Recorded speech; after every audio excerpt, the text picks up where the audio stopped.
రాష్ట్రంలో 6 లక్షల మంది ప్రభుత్వ ఉద్యోగ సమస్యలను పరిష్కరిస్తూ తక్షణమే 12వ పీఆర్సీ ప్రకటించాలని కోరుతూ కేంద్ర మాజీ మంత్రి కాంగ్రెస్ సీనియర్ నాయకుడు చింతామోహన్ ఆధ్వర్యంలో కాకినాడ కలెక్టరేట్ వద్ద నిరసన ధర్నా నిర్వహించారు. ఈ సందర్భంగా చింతామోహన్ మాట్లాడుతూ రాష్ట్ర రాజధాని అమరావతి పనులు మరో 3 ఏళ్ల పాటు కొనసాగుతాయని ఎద్దేవా చేశారు. చంద్రబాబు ప్రభుత్వం మే 31వ తేదీలోపు కోట్లాది రూపాయల బకాయిలను ఉద్యోగులకు చెల్లించాలని డిమాండ్ చేశారు. ఈ కార్యక్రమంలో కాంగ్రెస్ పార్టీ జిల్లా అధ్యక్షుడు మాదేపల్లి సత్యానందరావు, నగర అధ్యక్షుడు చెక్కా నోకరాజు, నాయకులు అశోక్ బాబు, సూరిబాబు, దవులూరి ధనకోటి, మేటిశెట్టి నారాయణ బాబు తదితరులు పాల్గొన్నారు.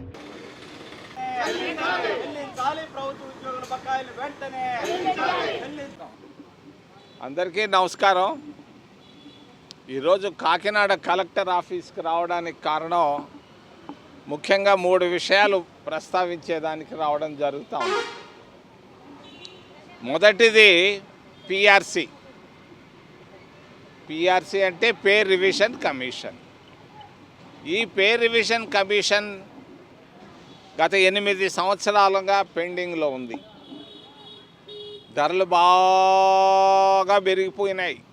8 సంవత్సరాల్లో గ్యాస్ ధరలు పెరిగిపోయినాయి, బియ్యం ధరలు పెరిగిపోయినాయి, నూనె, పప్పులు, ఉప్పులు అన్నీ పెరిగిపోయినాయి.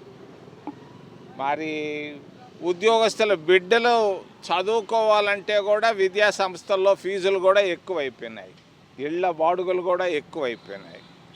మరి 3 రూపాయలు వడ్డీకి డబ్బు తెచ్చుకొని అప్పు తెచ్చుకొని బిడ్డలు చదివించుకుంటా ఉన్నారు ప్రభుత్వ ఉద్యోగస్తులు. వీళ్ళు 6 లక్షల మంది ప్రభుత్వ ఉద్యోగస్తులు. ఈ 6 లక్షల మంది ప్రభుత్వ ఉద్యోగస్తులకు రాష్ట్ర ప్రభుత్వం 30,000 కోట్ల రూపాయలు బకాయిలు ఉన్నాయి. 30,000 కోట్ల రూపాయలు బకాయిలు ఉన్నాయి.